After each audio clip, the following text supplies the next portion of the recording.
And here we are. This is going to be our newly crowned king, and Nerzel. This is going to be part of the King of the Hill series. He's going to be up against Ekmil from the University of Wisconsin-Madison. So here is Nerzel spawning as the blue Terran player, and his opponent over here, the pink Terran player, Ekmil. We'll see if Nerzel is able to retain his crown in this King of the Hill. So both players are playing Terran, so we're probably going to see some pretty boring opening here. Both players are probably going to do the same thing up to the point where one player decides to throw down a factory. There's a scout over here going to be throwing down a supply depot over here to spot this back grass area. These are always annoying against this. This is the map, Typhoon Peaks. They are spawning in cross map positions, so these two Xel'Naga watchtowers in the center will be very important. There's me asking what school he's from earlier.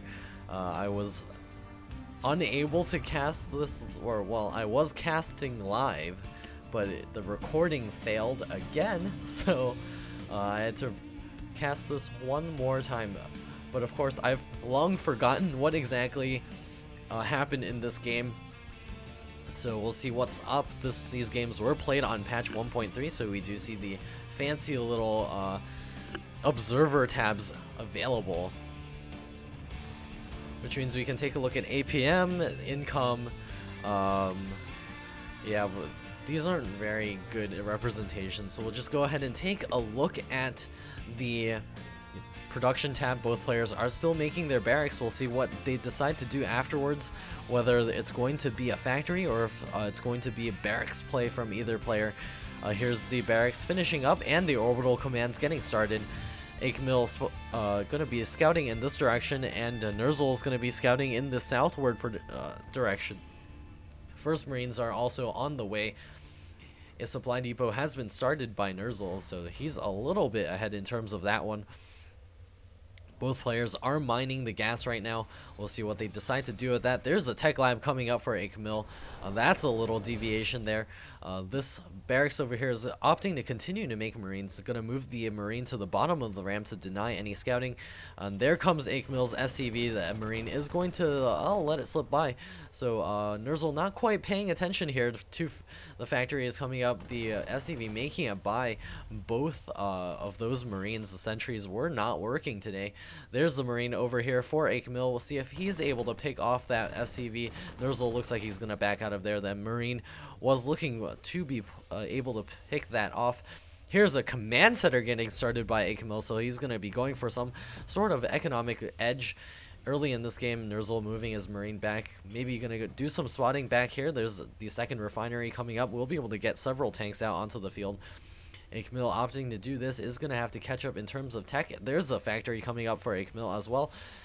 He's also probably going to delay this gas just a little bit. There's a Reaper out on the field now. Reapers are always good for scouting. See how much information it's able to get. If it decides to pop up this way, though, that Marine might be able to take it out before any information is gained. The Marine's going to be patrolling along the edges here. This factory is going to finish the tech lab, and the Reaper is making its way over here all along the edge. We'll see how much it is able to see real soon. There's the command center for Ekmil. It's about 75% finished, and he's going to start another barracks, so he's probably going to go for a little bit heavier on the barracks side. Nerzel starting his starport now. This Reaper is still making its way over here. It's going to come up this ledge. Let's take a look to see what it sees. It's going to pop up here, and the Marine immediately is going to start working on that. Getting shot at. The Marine this Reaper does see everything. Gonna take a couple of free shots at it. The siege, it also sees the siege tank does get taken out. There's the Vector. You're gonna move over here and produce another tech lab. Probably gonna switch the starport over there. The Reaper was able to take out the SCV, making that, so Nerzel's gonna have to bring another SCV over here. Tanks are also coming out for Ekmil. He's not gonna be getting the siege as quickly as he normally would if he had not expanded so early. He's gonna have to put the expansion over there real soon.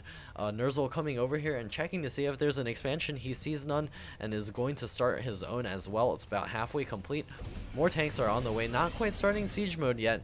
Is going to get a healthy number of tanks out before starting that siege mode. This does allow the option of a Raven. Yep, the Raven is coming up. We'll be able to throw down turrets to help defend the tanks just in case there's the siege mode getting started. And looks like the orbital command inside Camille's base is opting to just make a couple of SCVs and drop the mules inside the main for now. More marines being produced over here. Camille is also getting more tanks as well as starport up. There's 2 tanks out on the field for Nerzel, as well as those 2 patrolling marines along the edges. He's going to start building a supply depot over here to help the spotting. His command center is finally morphing into that orbital command. Camille has probably gained a SCV lead. Yes, he does. He's got 3 SCVs ahead of Nerzel. Nerzel's going to have to catch up by doing some damage or just pumping out a ton of SCVs. Of course, that depends on Camille for getting to make SCVs out of his 2 orbital commands. There's 3 Sea Shanks out on the field for Camille.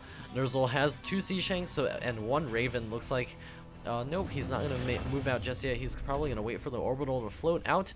Additional Vikings are going to be in the queue right now. Gaining air advantage is very important in this matchup. Once you have air advantage, your tanks are able to shoot farther without the use of the scans, and that will put you economically ahead. There's the orbital command landing down over here. A scan going down. You're going to see the Raven, as well as the transfer of SCVs. And Nerzel is going to continue making those SCVs here. More tanks out are on the way. There's the Viking production over here. Looks like Camille is moving into the center of the map. He's got a Marine scouting ahead to the Zelnaga Watchtowers. Looks like Nerzel is also moving out here. Going to be taking out that 1 Marine. No medevacs out on the field for either player right now. Looks like Nerzel got the first shot off with the Viking. The Raven making a wrong turn. Going to be dropping a turret right before getting taken out. Looks like Nerzel not controlling his Viking very well either. They're going to lose that Viking and is going to stop by this Zelnaga Watchtower. Looks like he secured the center advantage as well as pulled ahead in terms of tank count. However, his opponent does have the better economy with 4 SCVs ahead. We're going to go back to production. We see Stimpack on the way for Nerzel as well as more tanks. 2 barracks being thrown down right now is also producing those Vikings continuously.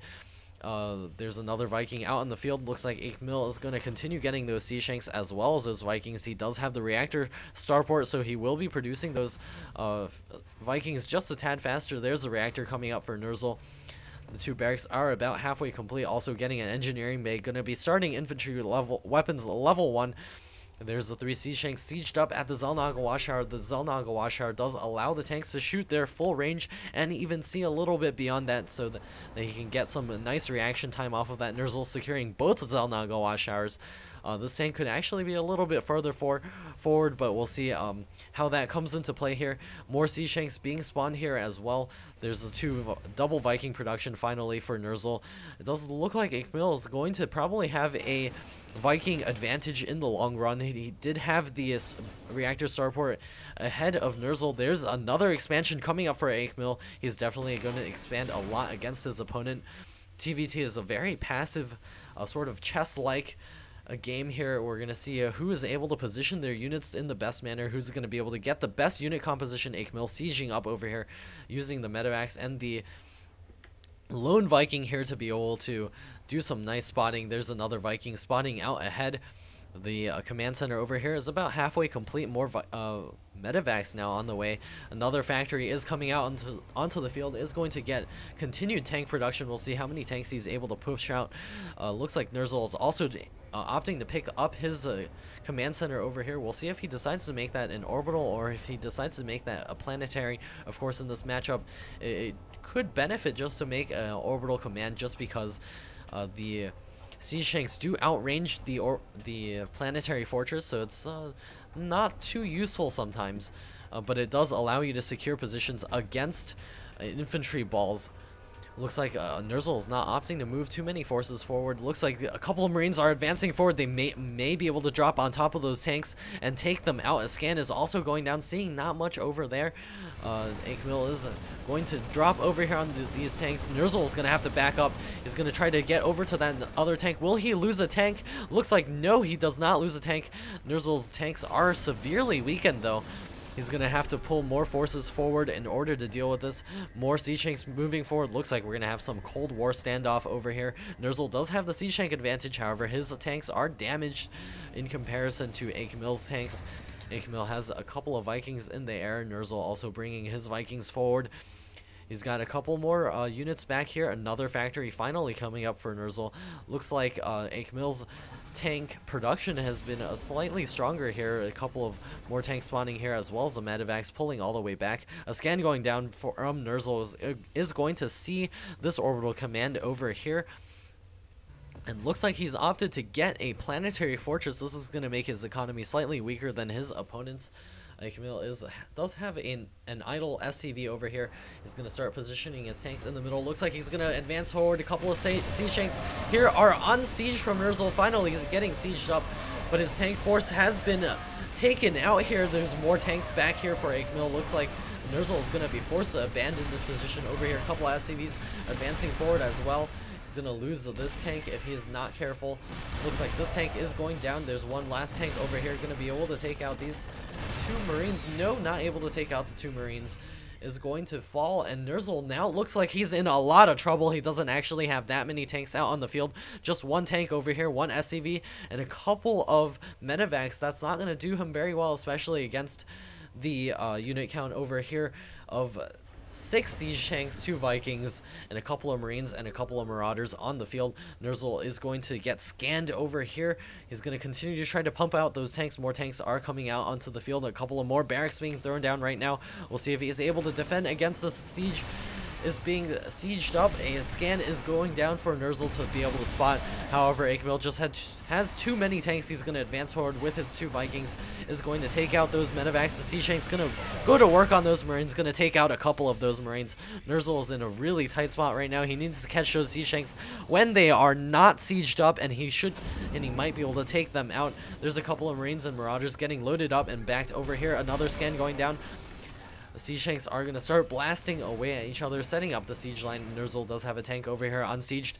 Looks like the Marines and Marauders were unable to complete their drop. There's the 2 Vikings advancing forward for Akemil. There's a couple of SCVs being pulled off the line. Hopefully they'll be able to do some repairing action. Going to come over here and not mine for a little bit. They're too lazy. And there's another scan going down for Akemil. He's going to see exactly what Nerzel has out on the field. More Vikings going to be spawning forward. Looks like Nerzel is going to be unsieging right now, probably opting to attack forward. And here comes the final push for Nerzel.